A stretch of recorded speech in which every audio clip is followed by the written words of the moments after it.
नमस्कार दोस्तों, आज हम आप लोगों को इतिहास पढ़ाने वाले हैं। अगर आप लोग खास तौर पर दरोगा के स्टूडेंट हैं या आप किसी भी चीज़ के लिए तैयारी कर रहे हैं तो आपके लिए वीडियो रामबाण साबित होगा। अगर आप लोग का सहयोग रहा तो हम पूरे इतिहास को पढ़ाने वाले हैं। पॉलिटिकल साइंस लगभग सभी विषयों को अच्छी तरह से पढ़ाने वाले हैं।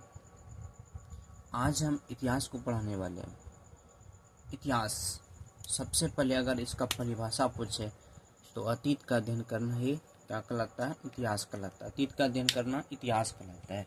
अगर इतिहास के जनक पूछे, इतिहास के जनक कौन है? हेरोडोटस है। कौन है इतिहास के जनक?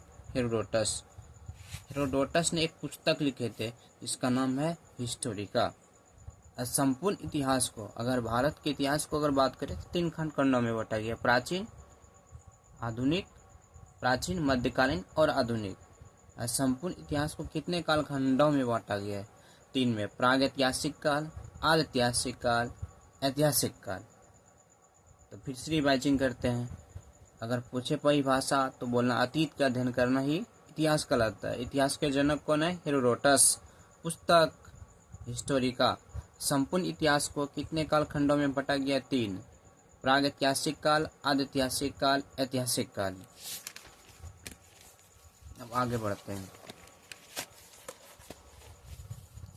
अगर यहाँ बात करें प्रागैतिहासिक काल का तो प्रागैतिहासिक काल को अंग्रेजी में बोलते हैं प्री हिस्टोरिक एज। प्री मतलब होता है, जैसे अगर हम दरोगा फर्स्ट बार एग्जाम भी देते हैं तो पहले प्री होता है, उसे प्राग मतलब पहले, प्री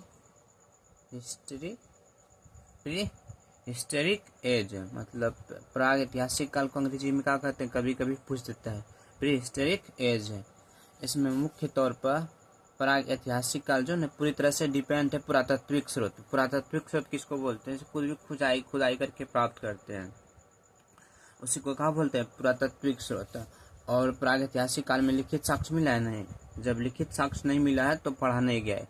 इस काल के मानव काफी बकलोल रहा करते थे, ना तो लिखने का ज्ञान था ना ही पढ़ने का ज्ञान था। लेकिन इस काल के लोग, प्रागैतिहासिक काल के लोग हर चीज में किसका इस्तेमाल करता था? अपना औजार या किसी भी चीज के रूप में पत्थरों का इस्तेमाल किया करता था। इसीलिए इस काल को, प्रागैतिहासिक काल को पाषाण काल भी कहा जाता है। तो पाषाण काल किस काल को कहते हैं? प्रागैतिहासिक काल को भी पाषाण काल कहते हैं।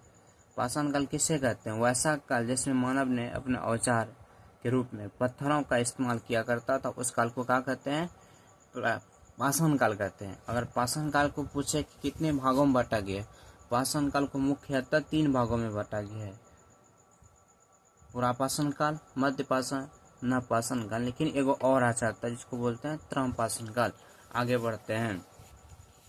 अब पढ़ते हैं आधैतिहासिक काल। आधैतिहासिक काल को अंग्रेजी में बोलते हैं प्रोटो हिस्टोरिक एज। याद रखिएगा, कभी कभी पूछ देता है।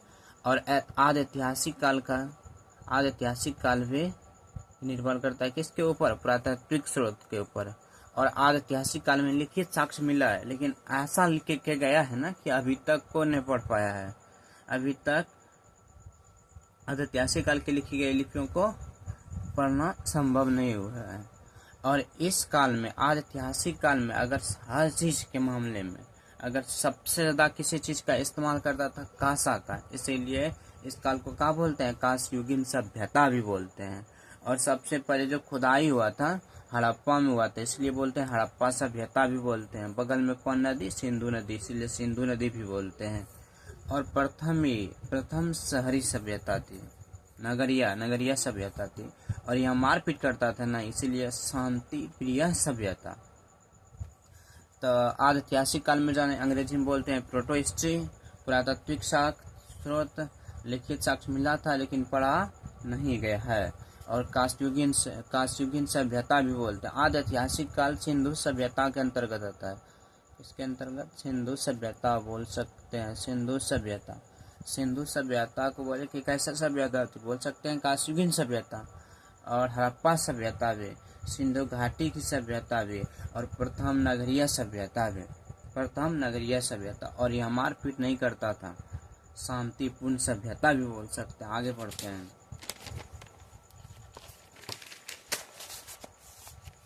ऐतिहासिक काल। ऐतिहासिक काल को अंग्रेजी में क्या बोलते हैं नूनू? हिस्टोरिक एज बोलते हैं। क्या बोलते हैं? हिस्टोरिक एज बोलते हैं। ये भी ऐतिहासिक काल भी पुरातात्विक स्रोत पर आधारित है और इसमें लिखित साक्ष्य भी मिला है और पढ़ा भी गया है। इस काल में, ऐतिहासिक काल में लिखा भी गया और अच्छी तरह से पढ़ा भी गया। ऐतिहासिक काल के अंतर्गत वैदिक काल होता है और इसके बाद के सभी घटनाएं इसी काल में हम लोग पढ़ते हैं, ऐतिहासिक काल में ही। आगे बढ़ते हैं। अब पढ़ लेते हैं भारतीय पुरातात्विक सर्वेक्षण। जैसे प्रागैतिहासिक काल का अगर बात करें, अगर सबसे पहले हमको प्रागैतिहासिक काल अब पढ़ना है तो प्रागैतिहासिक काल पूरी तरह से किसके ऊपर डिपेंड है? पुरातात्विक के ऊपर। तो पुरातात्विक के बारे में अच्छी तरह से पहले जान लेते हैं। जैसे फर्स्ट है, जैसे भारतीय पुरातात्विक सर्वेक्षण की स्थापना कब हुआ था? 1861 ईस्वी में। कौन किया था? सर अलेक्जेंडर कनिंघम ने। भारतीय पुरातात्विक सर्वेक्षण की स्थापना 1861 ईस्वी में किसने किया था? सर अलेक्जेंडर कनिंघम ने। भारतीय पुरातात्विक का जनक कौन है? Alexander Cunningham. तो क्वेश्चन पूछेगा कि भारतीय पुरातात्विक का जनक कौन है? तो अलेक्जेंडर कनिंघम है। भारतीय पुरातात्विक का संग्रहालय कहाँ है? संग्रहालय का मुख्यालय कहाँ है? नई दिल्ली में। कहाँ है? नई दिल्ली में। और भारतीय संग्रहालय का मुख्यालय, भारतीय पुरातात्विक संग्रहालय का मुख्यालय पूछेगा तो मारना है नई दिल्ली, लेकिन पूछेगा भारतीय संग्रहालय का मुख्यालय तो कोलकाता और सबसे पुराना भी है। राष्ट्रीय संग्रहालय का है नई दिल्ली। राष्ट्रीय संग्रहालय और ये इम्पोर्टेंट है, आप लोग ध्यान में रखिएगा। इंदिरा गांधी मानव संग्रहालय कहाँ है? भोपाल में। इंदिरा गांधी, आप लोग भी साथ साथ बोलिए। आप लोग भी एक स्टूडेंट होंगे और हम भी एक स्टूडेंट है, तो काहे न मिलकर तैयारी किया जाए। इंदिरा गांधी मानव संग्रहालय कहाँ है? भोपाल में। इंदिरा गांधी मानव संग्रहालय कहाँ है स्टूडेंट? भोपाल में। भारतीय पुरातात्विक विकास की स्थापना कब हुआ था? 1904 में। और उस समय वासराय कौन थे? लॉर्ड कर्जन थे। भारतीय पुरातात्विक विकास की स्थापना 1904 में। बोलो साथ साथ, भारतीय पुरातात्विक विकास का स्थापना 1904 ईस्वी में। वासराय कौन थे? लॉर्ड कर्जन थे। तो हो गया। इंदिरा गांधी का मानव संग्रहालय कहाँ है? भोपाल में। राष्ट्रीय संग्रहालय कहाँ है? नई दिल्ली में। भारतीय संग्रहालय का मुख्यालय कहाँ है? कोलकाता में, जो सबसे पुराना। भारतीय पुरातात्विक संग्रहालय का मुख्यालय नई दिल्ली में। भारतीय पुरातात्विक का जनक अलेक्जेंडर कनिंघम। भारतीय पुरातात्विक सर्वेक्षण की स्थापना कब हुआ था? 1861 में, सर अलेक्जेंडर कनिंघम ने। आगे बढ़ते हैं। अब पाषाण काल को मुख्य रूप से तीन भागों में पूरा पाषाण काल, मध्य पाषाण काल, नव पाषाण काल। लेकिन एक और आ जाता है जिसको बोलते हैं त्रम पाषाण काल। एक और आ जाता है, उसको बोलते हैं, क्या बोलते हैं? त्रम पाषाण काल। मुख्य रूप से तीन। पूरा पाषाण काल को हम पैलियोलिथिक भी बोलते हैं, पैलियोलिथिक काल भी बोलते हैं। आप लोग याद रखिएगा, इम्पोर्टेंट है। पूरा पाषाण काल को क्या बोलते हैं? पैलियोलिथिक भी। और मध्य पाषाण काल को नीसोलिथिक भी बोलते हैं। क्या बोलते हैं? मीसोलिथिक बोलते हैं। और नव पाषाण काल को नियोलिथिक बोलते हैं। और त्रम पाषाण काल को क्या बोलते हैं? चिरकोलिथिक काल भी बोलते हैं। तो पाषाण काल क्वेश्चन पूछेगा, पाषाण काल किससे कहते हैं? बोलेंगे वो ऐसा काल जिसमें मानव ने अपने औजार के रूप में पत्थरों का इस्तेमाल किया करता था, उस काल को क्या बोलते हैं? पाषाण काल बोलते हैं। पाषाण काल को मुख्यतः कितने भागों में बांटा गया? 3 भागों में। पूरा पाषाण काल, मध्य पाषाण काल, नव पाषाण काल। लेकिन चौथा और आ जाता है त्रम पाषाण काल, जिस काल में मानव ने तांबा का प्रयोग किया था। और पूरा पाषाण काल को बोलते हैं पिलियोलिथिक, और क्या कहते हैं मध्य पाषाण काल को बोलते हैं मीसोलिथिक, और नव पाषाण काल को बोलते हैं नियोलिथिक, और त्रम पाषाण काल को क्या बोलते हैं? चिरकोलिथिक बोलते हैं। पूरा पाषाण काल की बात करें ना, तो पूरा पाषाण काल में मानव ने बड़े बड़े पत्थरों का प्रयोग किया करता था, इसीलिए पूरा पाषाण काल को हम मैक्रोलिथिक काल भी बोलते हैं, पूरा पाषाण काल के मानव कहाँ रहते थे? पूरा पाषाण काल के मानव को आदि मानव कहा जाता था। ना तो पढ़ने का ज्ञान, ना तो लिखने का ज्ञान, क्या करता था? उघाड़े घूमता था, बकलोल जैसन रहता था। इसीलिए इस काल के मानव को क्या बोलते हैं? आदि मानव बोलते हैं। लेकिन एक गुण और खाना प्रदेश सिर्फ उद्देश्य रहा करता था, का खाना पेट भर जाए किसी तरह से। अभी के मानव कौन सी है? धन संग्रह। लेकिन उस समय के मानव का थे? खाद्य संग्रह थे। हर हमेशा सोचते रहता तो का खा ला, लेकिन अभी सोचता है कि एक पेट पर भूखे रह जाए, लेकिन का करे, धन जमीन में खरीदे। तब पूरा पाषाण काल के मानव को आदि मानव भी कहा जाता है। इस काल के मैक्रोलिथिक भी बोलते हैं। और खाना बदोश, और इसमें आग का खोज किया था। अगर पूरा पाषाण काल के मानव ने कोनो नी काम किया था ना, तो उन्होंने आग का खोज किया था। लेकिन अगर क्वेश्चन पूछे आग का खोज तो पूरा पाषाण काल में, लेकिन पूरा पाषाण काल में आग का खोज तो किया था, लेकिन इसका उपयोग करने के लिए नहीं सीखा था। अब आगे बढ़ते हैं। पूरा पाषाण काल, उम्मीद है कि आप लोग सीखे होंगे अच्छी तरह से। अब आगे बढ़ते हैं, पढ़ते हैं मध्य पाषाण काल को, इंग्लिश में बोलते हैं मीसोलिथिक। देखिए अब आगे पढ़ते हैं मध्य पाषाण काल। मध्य पाषाण काल के मानव ने जो छोटे छोटे पत्थर का प्रयोग करते थे, इसलिए इस काल को बोलते हैं माइक्रोलिथिक काल भी बोलते हैं।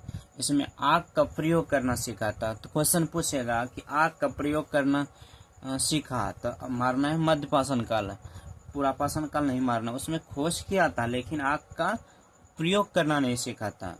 और इस काल में पशुपालन का शुरुआत हुआ था। लेकिन पशुपालन का शुरुआत हुआ था, लेकिन विधिवत तरीका से नहीं। अगर विधिवत तरीका से पूछेगा कि पशुपालन की शुरुआत, तो नव पाषाण काल हो जाएगा। लेकिन क्वेश्चन ऐसे पूछे कि पशुपालन का शुरुआत, तो मारना है मध्य पाषाण काल। और मानव ने सर्वप्रथम अगर किसी पशु को पाला था तो कौन था? वो कुत्ता था। मानव ने सर्वप्रथम किस जानवर को पाला था या पालतू बनाया था, तो मारना मध्य पाषाण काल। मध्य पाषाण काल में किसको? कुत्ता को। आगे बढ़ते हैं, अब नव पाषाण काल पढ़ते हैं।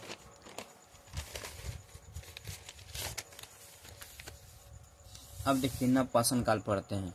नव पाषाण काल में मानव ने छोटे छोटे और चमकदार धारदार पत्थरों का प्रयोग करता था और विधिवत तरीका से पशुपालन स्टार्ट किया था। कौन काल में? नव पाषाण काल में।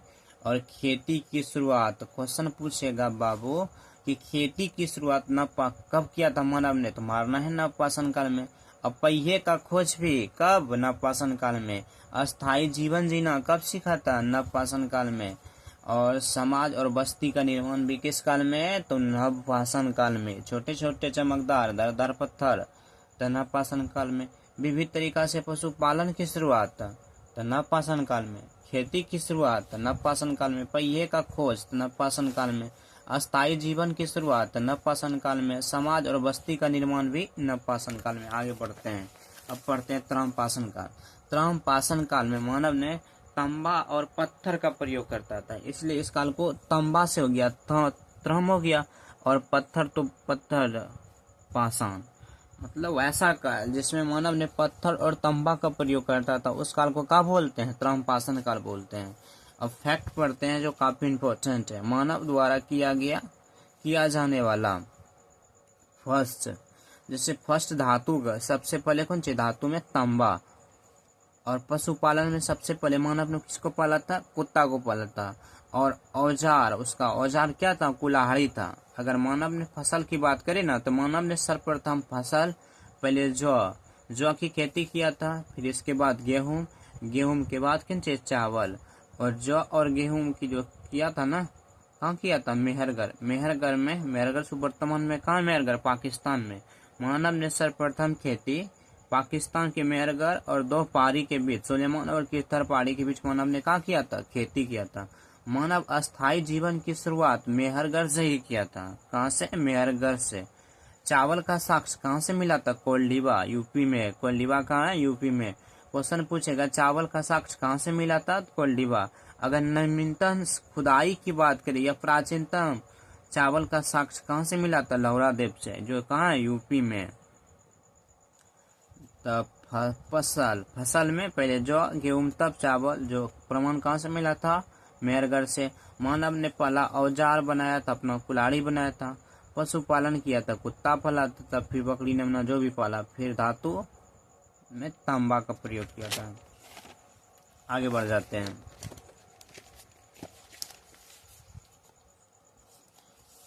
मानव का पहला साक्ष्य, मानव का साक्ष्य कहाँ से प्राप्त हुआ? अफ्रीका से। मानव की उत्पत्ति आज से कितना? 44 लाख बीसी पहले हुआ था, ये ना, पहले आदि मानव के रूप में हुआ था। मानव की उत्पत्ति किस के रूप में हुआ था? आदि मानव के रूप में। आज से कितना 44 लाख BC पहले। बुद्धिमान मानव, अगर सबसे बुद्धिमान मानव का बात करें तो होमोसेपियंस, इसका उत्पत्ति 50,000 BC पहले। जीवाश्म की आयु का पता लगाते हैं किससे? कार्बन 14 विधि द्वारा। जीवाश्म की आयु का पता किससे लगाते हैं? कार्बन 14 विधि द्वारा। निर्जीव पृथ्वी, अच्छा निर्जीव, जैसे निर्जीव में आ जाएगा कौन सी? पृथ्वी आ जाएगा, चट्टान आ जाएगा, पत्थर आ जाएगा, इस सब का आयु का पता लगाते हैं यूरेनियम 235 विधि द्वारा। यूरेनियम 235 तक क्वेश्चन पूछेगा जीवाश्म की आयु को पता, तो बोलना कार्बन 14 विधि द्वारा। अगर निर्जीव की आयु का पता लगाते हैं यूरेनियम 235 विधि द्वारा। सब पहला बुद्धिमान मानव होमोसेपियंस। और मानव की उत्पत्ति किस मानव के रूप में? आदि मानव के रूप में हुआ था। और पहला मानव का साक्ष्य कहाँ से मिला था? अफ्रीका से मिला था। आगे बढ़ जाते हैं। अगर जैसे बात करें ना तो अफ्रीका से, लेकिन भारत में पहली बार मानव का साक्ष्य कहाँ से मिला था? तो नर्मदा घाटी से, नर्मदा नदी घाटी से। भारत में पहली बार मानव का साक्ष्य कहाँ से मिला था? नर्मदा घाटी से। भारत में पहली बार पूरा पाषाण कालीन औजार की खोज। भारत में पहली बार पूरा पाषाण कालीन औजार का खोज तमिलनाडु में हुआ था। तमिलनाडु के पलवरम में। और कब हुआ था? 1863 ईस्वी में। और कौन किया था? Robert Bruce Foote. याद रखना, ब्रूस फूट। आगे बढ़ते हैं। अब पढ़ते हैं, यहाँ से काफी क्वेश्चन बनते हैं। पूरा पाषाण कालीन स्थल की बात करें ना, सबसे महत्वपूर्ण, सबसे वीवीआई है भीमबेटका की गुफा। पूरा पाषाण कालीन स्थल पहला भीमबेटका, दूसरा नर्मदा नदी घाटी, तीसरा सोहन नदी घाटी, चौथा बेलन नदी घाटी, पांचवा कश्मीर, छठा पलवरम, फिर सातवां अतिरम पकवम, और सतमा कौन है? धार है। ये दोनों कहाँ से मिला था? ये दोनों मिला था तमिलनाडु। कहाँ से इसका साक्ष्य मिला था? तमिलनाडु से। अब भीमबेटका पढ़ते हैं, जो काफी इंपॉर्टेंट है, सभी ने पढ़ेंगे। मुख्य रूप से सबके बारे में जानकारी प्राप्त करना, लेकिन अच्छी तरह से पढ़ना भीमबेटका के बारे में। क्वेश्चन पूछेगा भीमबेटका कहाँ है? तो मध्य प्रदेश के रायसीना जिले में है। भीमबेटका गुफा कहाँ? मध्य प्रदेश के रायसीना जिले में। और यहाँ से कहाँ मिला था? शैल चित्र का प्रमाण मिलता है। और खोज भीमबेटका की खोज किसने किया था? डॉक्टर विष्णु श्रीधर ने। कब किया था? 1997 में किया था। और यूनेस्को की सूची में शामिल कब किया गया था? 2003 में। और नदी घाटी, कौन नदी घाटी? नर्मदा नदी घाटी। कौन नदी घाटी? नर्मदा नदी घाटी। आगे बढ़ते हैं। अब पढ़ते हैं सोहन नदी घाटी में। अगर पूछेगा ना सोहन नदी घाटी कहाँ है, तो पाकिस्तान में। सोहन नदी घाटी कहाँ है? पाकिस्तान में। और बेलम नदी घाटी कहाँ? यूपी में। अब मध्य पाषाण कालीन स्थल के बारे में जानते हैं। आदमगढ़ जो कहाँ है? MP में। पागोर जो राजस्थान में है। और मुंगेर तो पते होगा, ये तो बिहार में है। तुंगभद्रा नदी घाटी, बेतवा नदी घाटी, सोन नदी घाटी, ये सब कौन है? मध्य पाषाण कालीन स्थल है।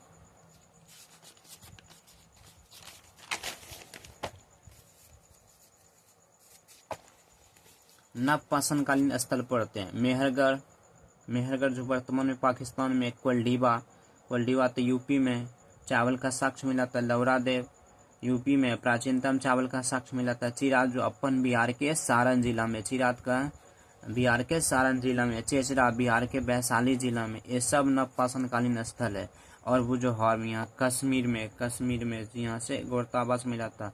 मालिक के साथ कुत्ते को दफनाने का साक्ष्य मिला था। जैसे मेहरगढ़ का पूछे तो मेहरगढ़ कहाँ है? पाकिस्तान में। पहली बार कृषि का साक्ष्य मिला था यहीं से। पहली बार जीवन की शुरुआत कहाँ से? मेहरगढ़ से। पहली बार मानव कंकाल के 3 अवशेष कहाँ से मिला था? दफनाने का साक्ष्य मिला था दमदमम से। कहाँ है दमदमम? यूपी में। कहाँ है? यूपी में। आगे पढ़ते हैं। त्रम पाषाण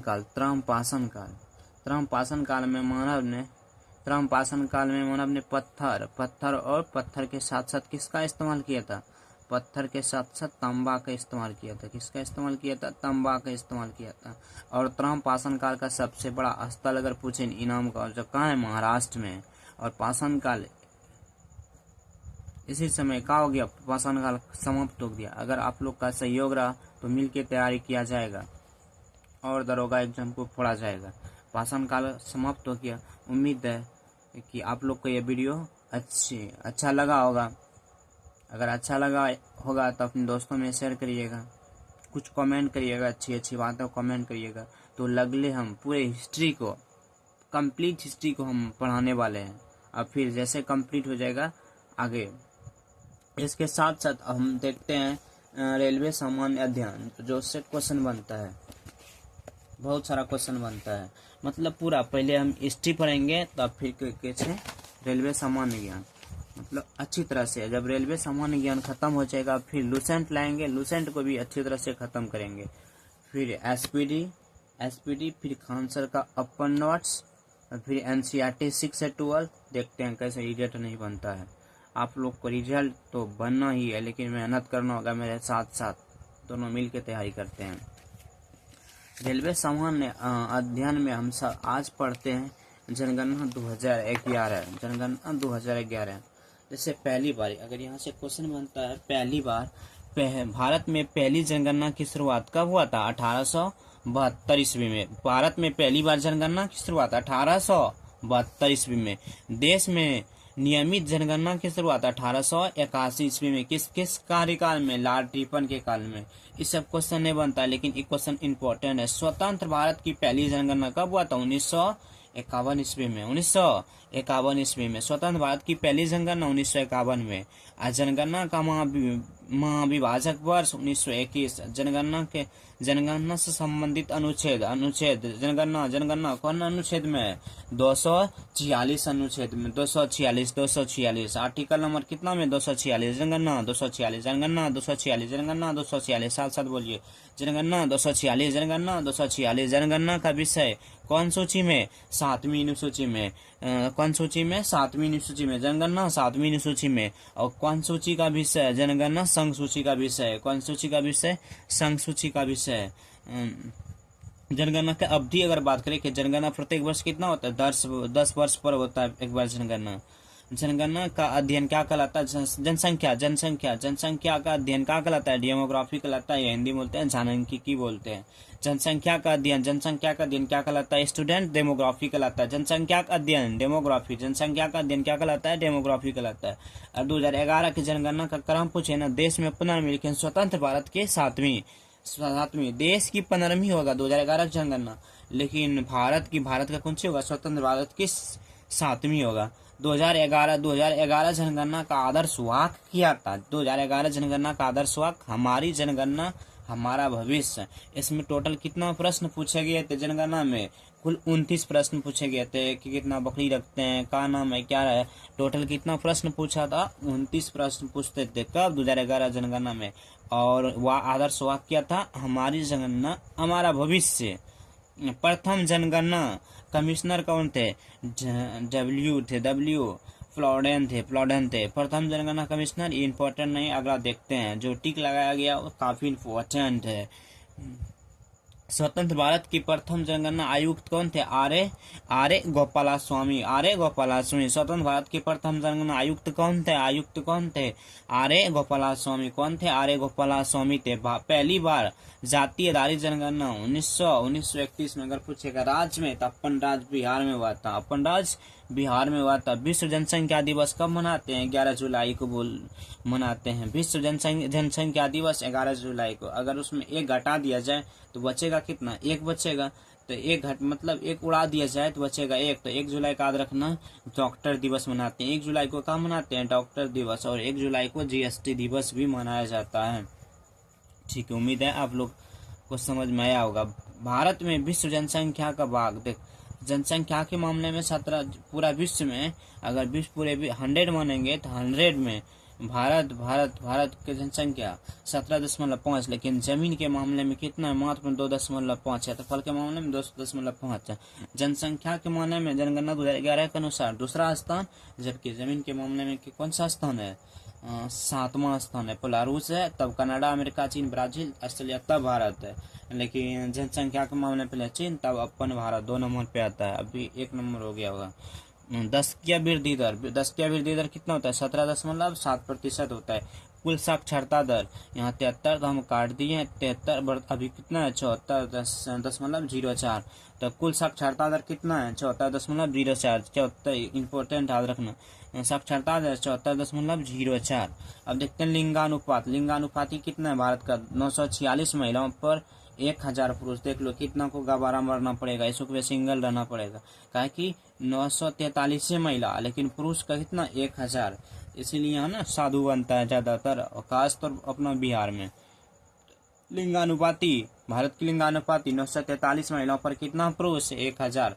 943 महिलाओं पर 1000 पुरुष। जनसंख्या घनत्व तो 382 भारत का, लेकिन अपन भारत का ये ना हमें छतिया टकराएगा बहुत। 1 किलोमीटर के अंतर्गत 1106 लोग मिलेगा। कहाँ में? अपन बिहार में। जबकि भारत का बात करें तो 382 व्यक्ति वर्ग किलोमीटर। सर्वाधिक लिंगानुपाती कहाँ के है? केरल के। केरल के देखिए 1084 मतलब यहाँ लड़की की जनसंख्या अधिक है। 1000 पुरुष पर लड़की का वो 1084 गो। लेकिन और ऑल ओवर भारत का 943 महिलाओं पर 1000 पुरुष। केरल में कितना? केरल में लोग पढ़ल है ना, सर्वाधिक साक्षरता दर केरल का। ये सर्वाधिक लिंगानुपाती केरल का 1000 पुरुष पर कितना बेटियां?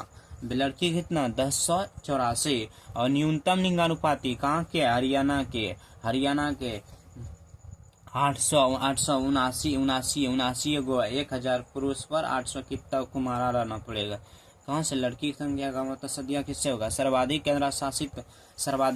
केंद्र शासित लिंगानुपाती पुडुचेरी। सर्वाधिक केंद्र शासित में लिंगानुपाती किसका है? पुडुचेरी का। न्यूनतम केंद्र शासित प्रदेश वाला लिंग दमन और दीव। सर्वाधिक जनसंख्या घनत्व तो अपन बिहार। आइए ना बिहार।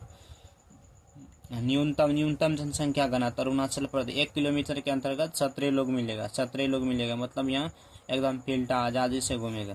सर्वाधिक केंद्र शासित प्रदेश जनसंख्या घनत्व। सर्वाधिक जनसंख्या घनत्व केंद्र शासित प्रदेश में किसका है? दिल्ली का। सबसे कम किसका? अंडमान निकोबार का। याद रखना, क्वेश्चन दरोगा में एक बार पूछा है। न्यूनतम जनसंख्या घनत्व केंद्र शासित प्रदेश में अंडमान निकोबार का। सर्वाधिक दिल्ली का। सर्वाधिक जनसंख्या उत्तर प्रदेश। सर्वाधिक जनसंख्या कहाँ का? उत्तर प्रदेश का। न्यूनतम जनसंख्या सिक्किम। सर्वाधिक केंद्र शासित जनसंख्या दिल्ली का। और न्यूनतम केंद्र शासित जनसंख्या लक्षद्वीप का। एकमात्र राज्य है जिसकी जनसंख्या कौन सी है? घटी है। उसका नाम कौन सी? नागालैंड के राजधानी याद रखना कोहिमा, जो बिहार पुलिस में पूछ चुका है। सर्वाधिक साक्षरता दर केरल का। 100 कितना? 94% लोग पढ़ल है वहाँ। न्यूनतम साक्षरता दर अपन बिहार। और न्यूनतम महिला साक्षरता तो ये भी बिहार का। सर्वाधिक केंद्र शासित साक्षरता लक्षद्वीप के लोग ज्यादा पढ़ल लिखल है। साक्षरता बोलते हैं ना कि जो पढ़ लिख के पूरा एकदम हो जाए, नौकरियां लग जाए, तभी है। जो शुद्ध हिंदी पढ़ ले और लिखना को हिंदी लिख सके, उसको बोल सकते हैं, साक्षर के अंतर्गत आता है। न्यूनतम केंद्र शासित साक्षरता दर दादर नगर हवेली। सबसे बड़ा जिला थाने कहाँ है? महाराष्ट्र में। सबसे छोटा जिला दिवांग घाटी, जो कहाँ? अरुणाचल प्रदेश में। अधिक जिलों वाला राज्य कौन है? उत्तर प्रदेश। यूपी में लोकसभा कितना है? 80। विधानसभा 403। विधान परिषद कितना? 100 विधान परिषद 100। राज्यसभा 31। राज्यसभा 31। अगर आप लोग को वीडियो पसंद आया होगा तो लाइक जरूर कीजिएगा। ठीक है, अब अगले दिन।